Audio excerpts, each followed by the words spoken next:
Este video analiza si la marihuana es nociva o saludable. Un título bastante interesante, así que vamos a reaccionar y a ver qué hay que comentar sobre este video. La marihuana ha desatado un debate encarnizado. En un extremo, hay quienes la consideran peligrosa y que debe prohibirse su uso a toda costa.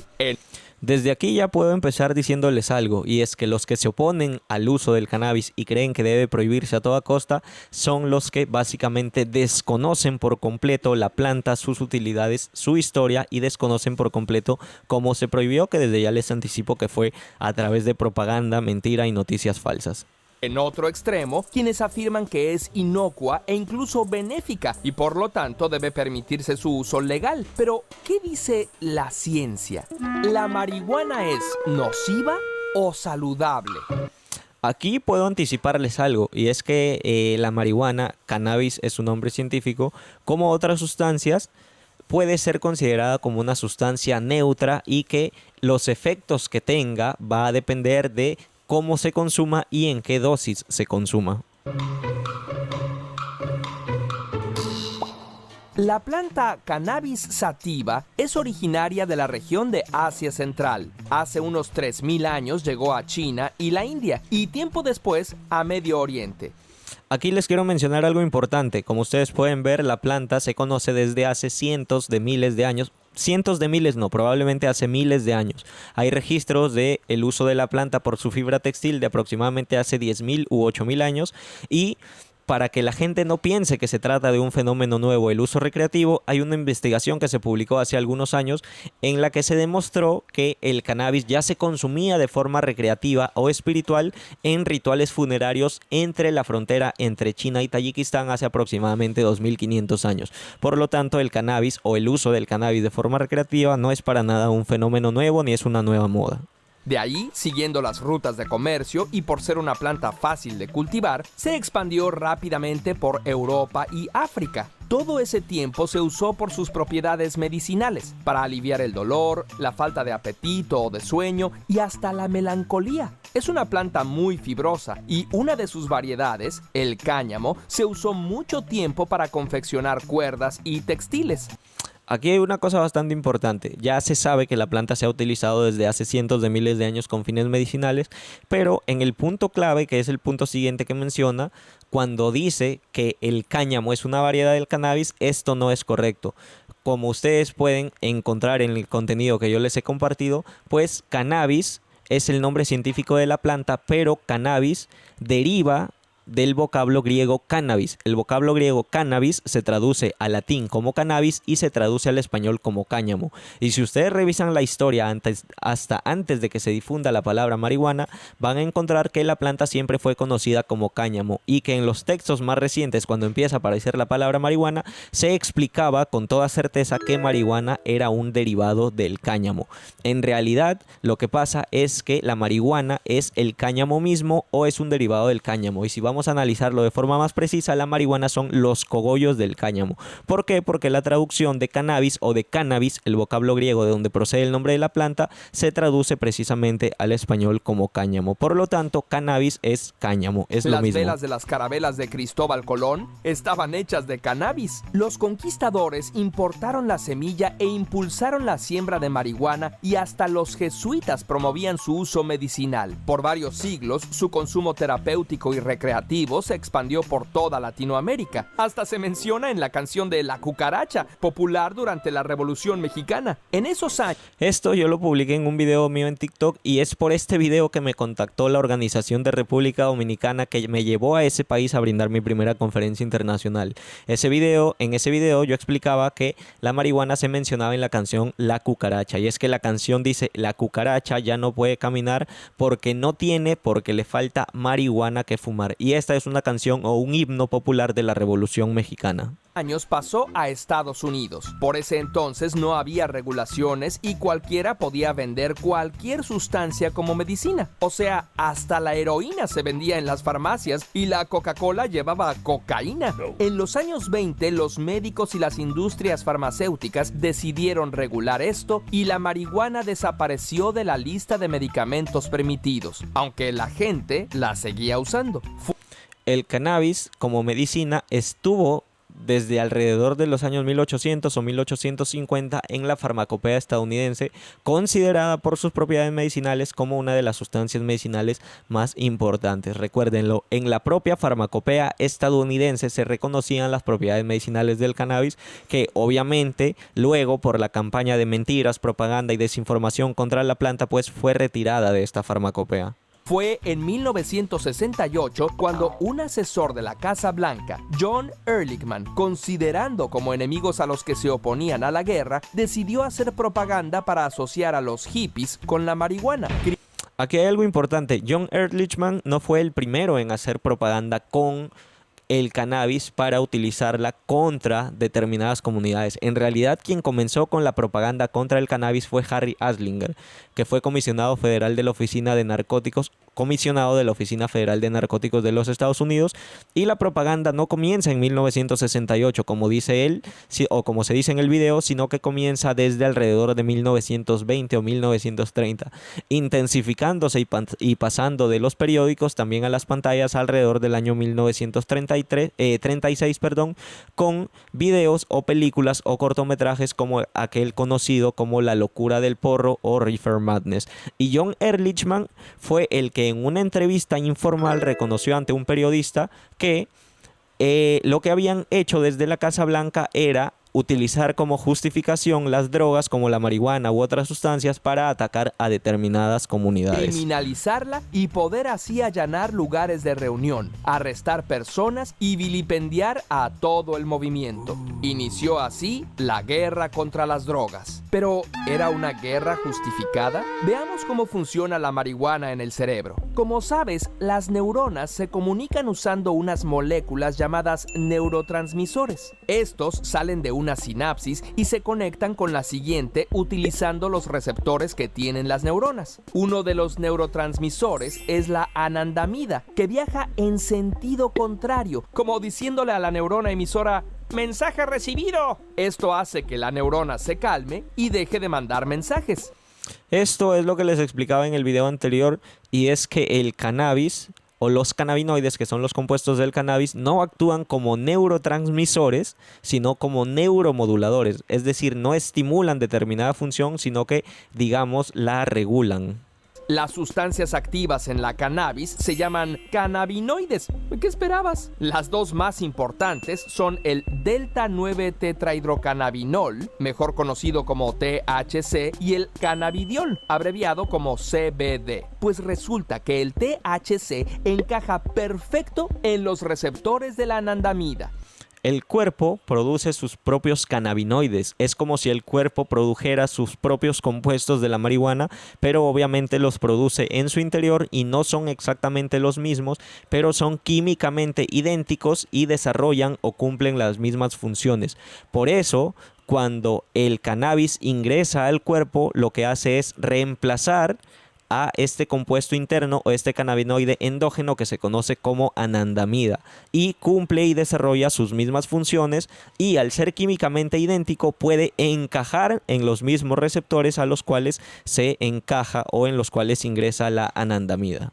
Imagina una gran cantidad de moléculas de THC en tu cerebro interfiriendo con la comunicación entre las neuronas. Muchas funciones neuronales normales tienen que ver con limitar percepciones o pensamientos, y este alentamiento de la actividad neuronal puede quitar esa inhibición, magnificando ciertas funciones. Por ejemplo, esta neurona le quiere decir a la que sigue: oye, tenemos suficiente energía, no hace falta comer. Pero si estás bajo los efectos del THC, recibe la confirmación falsa de que ese mensaje ya fue recibido y deja de enviarlo. Resultado: los monchis, hambre injustificada. O una idea cualquiera te puede parecer la cosa más profunda e interesante. O una palabra sin chiste, la más graciosa de la vida. Eso es lo que se conoce como la intensificación de los sentidos cuando una persona se encuentra bajo los efectos del cannabis. ¡Vida! Por otro lado, el CBD, que es una molécula casi igual al THC, tiene la capacidad de unirse a los receptores, pero sin interactuar con ellos, solo los bloquea. Esto tiene el efecto de aliviar el dolor, reducir la ansiedad y hasta evitar las náuseas, además de que evita. No solo el CBD tiene estas propiedades, no solo el CBD puede reducir las náuseas, eliminar el dolor o reducir las inflamaciones, sino que también el THC tiene esta propiedad, pero obviamente funcionan de forma diferente y en algunos casos los efectos son mejores por parte del CBD. Que el THC pegue tan fuerte. Cada persona tiene reacciones diferentes dependiendo de la proporción entre CBD y THC en su dosis, pero también dependiendo de su propio organismo, ya que puede afectar diferentes áreas del cerebro. Si afecta el hipotálamo, se altera la sensación de hambre. Si pega en los ganglios basales, trastoca el sistema motor y no te podrás mover bien. Si afecta tu corteza cerebral, no podrás razonar correctamente. Si altera el hipocampo, tendrás dificultades para enfocar tu atención. Y si influye la amígdala, podrías manifestar miedo o incluso paranoia. Estos efectos suelen ser pasajeros, pero también es probable que afecte el nucleus accumbens y el sistema de recompensa, lo que puede desencadenar una adicción. Esto de que pueda desencadenar una adicción es correcto, pero es muy diferente a comparación de otras sustancias y la magnitud de una posible adicción ante el cannabis es mucho más baja y es mucho menos nociva que la adicción que puede ocurrir por el uso de otras sustancias. Además, la adicción que se puede desarrollar por consumo de cannabis no es exclusiva de la sustancia o de los efectos de la sustancia, sino también de factores relacionados con el individuo mismo, como la genética o como otras cosas relacionadas con su ambiente, con su entorno, con factores psicológicos relacionados directamente con la persona más que con la sustancia. Obviamente esto no quiere decir que no exista el riesgo de volverse dependiente si se consume de forma indiscriminada, pero este riesgo es mucho más bajo, mucho menor en comparación con otras sustancias y no es exclusivo del cannabis, sino que también depende de otros factores relacionados con la persona. Sí, se ha dicho que la marihuana no es adictiva, pero sí que lo es. Solo que el efecto suele ser más lento que con otras drogas como el alcohol o el tabaco. Por cierto, si bien es cierto que fumar cannabis no es tan agresivo con los pulmones como la nicotina, los que la fuman suelen hacer inhalaciones más profundas y prolongadas. Este es un problema tonto de los consumidores de cannabis porque se ha difundido la creencia de que inhalar más profundo o retener tiempo el humo o retener mayor tiempo el humo va a generar un efecto más potente. Y esto en realidad es simplemente una tontería porque cuando las personas retienen el humo, lo que están haciendo es privar de oxígeno a su cerebro y por esto se pueden producir efectos adversos o contrarios como mareos, mientras ellos creen que esto es un efecto fuerte del cannabis, pues en realidad es un efecto tonto de la privación de oxígeno hacia el cerebro. Lo que aumenta 5 veces la cantidad de monóxido de carbono y 3 veces la cantidad de alquitrán, aumentando la tos, las flemas y la posibilidad de desarrollar bronquitis crónica. Y esto precisamente es lo que produce lo que se menciona en el video, mayor riesgo para el sistema respiratorio. ¿Por qué? Porque lo que se está reteniendo es humo, es la sustancia combustionada y ahí no se están aprovechando los beneficios de los cannabinoides, sino que se está reteniendo el humo y se está dañando en mayor medida las vías respiratorias. También se ha encontrado relación entre el consumo de cannabis y la manifestación o agravamiento de síntomas de psicosis. Esto también es bastante debatible. Se ha encontrado un posible vínculo, pero no una relación causal. Es decir, no es que el cannabis cause la psicosis o tampoco en algunos casos, como se ha dicho, no es que el cannabis cause esquizofrenia, sino que existen factores que pueden hacer que el consumo de cannabis intensifique o ayude a que se desencadenen estos síntomas de estas patologías, como por ejemplo la predisposición genética, porque obviamente una persona que consume cannabis y no tiene historial genético de orientación hacia trastornos psicológicos, pues evidentemente va a tener mucho menos riesgo de padecer un trastorno psicológico en comparación con una persona que genéticamente sí ya viene predispuesta y con mayor riesgo de padecer estos trastornos. Y esquizofrenia. Incluso se ha demostrado que consumirla antes de los 20 años atrofia el desarrollo de la corteza frontal, lo que resulta en una disminución del coeficiente intelectual y los procesos de toma de decisiones. Esto sí es cierto. Lo que sí es cierto es que el cannabis, cuando se consume consume en edades tempranas, cuando el sistema nervioso no está completamente desarrollado, pues puede tener consecuencias negativas o adversas a lo largo de la vida, como se mencionan aquí. Aunque esto no siempre va a ocurrir, pero sí es cierto que mientras más temprano se consuma el cannabis, no por la hora del día, sino en edades más tempranas, pues evidentemente hay más riesgo de que se manifiesten efectos negativos. Como medicamento, se ha comprobado que ayuda en el tratamiento de dolor crónico, ayuda a la relajación en casos de rigidez muscular, devuelve el apetito a personas con VIH y mejora los síntomas en trastorno de estrés postraumático. Tengan en cuenta, se dijo anteriormente que el cannabis puede incrementar el riesgo o ayudar a que se desarrollen determinadas patologías psicológicas como la psicosis, pero en este mismo video ahora se acaba de decir que el cannabis puede ayudar en el tratamiento del estrés postraumático. Y el estrés postraumático es precisamente una alteración psicológica que padecen las personas después de sufrir o padecer eventos que han alterado precisamente no su juicio, sino la percepción de determinadas situaciones o circunstancias, generándoles cosas como un estrés o un temor precisamente después de vivir estos traumas. Por eso es estrés postraumático. Y esta es una condición psicológica para la cual ayuda el cannabis a combatirla.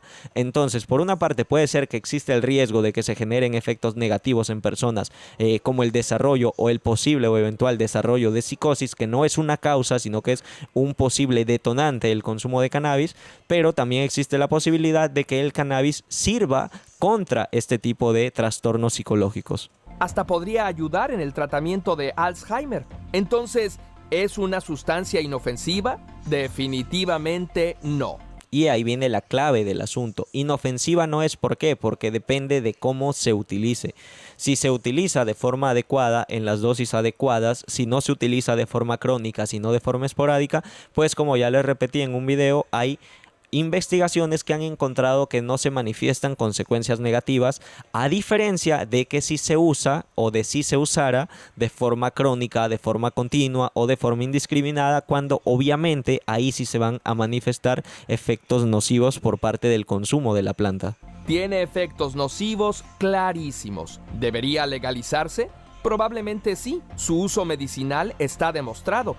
Probablemente el punto no es si deba legalizarse o no, sino que debamos volver al estado natural del cannabis de antes. Y es que antes todas las personas podían utilizar el cannabis sin problema, podían obtenerlo en las farmacias, podían cultivarlo en su casa, podían fabricar su propia medicina, podían consumirlo de forma recreativa sin ningún tipo de problema, y esto se desarrolló de forma completamente normal y sin generar ningún tipo de debate ni problema social hasta el momento en que se distorsiona la historia, y es cuando desde Estados Unidos se comienzan a difundir noticias falsas sobre la planta. Antes de ello, con la planta no existía prácticamente ningún tipo de problema, salvo algunas excepciones bastante raras. Y muchas experiencias indican que tratar como criminales a las personas que usan el cannabis como remedio, por adicción o simplemente porque les gusta, no mejora en nada la situación. Esa es la consecuencia de la prohibición. El consumidor de cannabis es una persona tan normal como un consumidor de tabaco, como un consumidor de cafeína, como un consumidor de alcohol, pues estas actividades son actividades que se desarrollan prácticamente sin problema. Pero como les digo, como consecuencia de la prohibición y de todas las mentiras que se difundieron sobre la planta, se comenzó a criminalizar a los consumidores, y pues obviamente al criminalizarlos lo que se hace es manchar su dignidad como persona, y al tratar de hacerlos parte del sistema penitenciario, pues obviamente ya se rodean de todo un entorno bastante negativo en el cual no deberían estar, porque son simplemente personas que utilizan una sustancia sin perjudicar a otros, pero como consecuencia de una mentira que es la prohibición de la planta, terminan siendo mucho más perjudicados al ser, por ejemplo, encarcelados. Pero ocuparse del asunto como un problema de salud reduce no solo los trastornos médicos, sino los delitos relacionados con su tráfico e incluso el consumo de marihuana en los jóvenes. Esos son los beneficios de la despenalización y de la regulación. Curiosamente, si te gustó este video, dale like y compártelo con quien creas que también le puede gustar. Como les digo, estos videos son bastante interesantes, pero hay mucha más información a profundidad relacionada con el cannabis, y para entender por qué se prohibió y por qué surgen precisamente estos tipos de videos, y para eso pues tienen mi canal para encontrar mucha más información al respecto.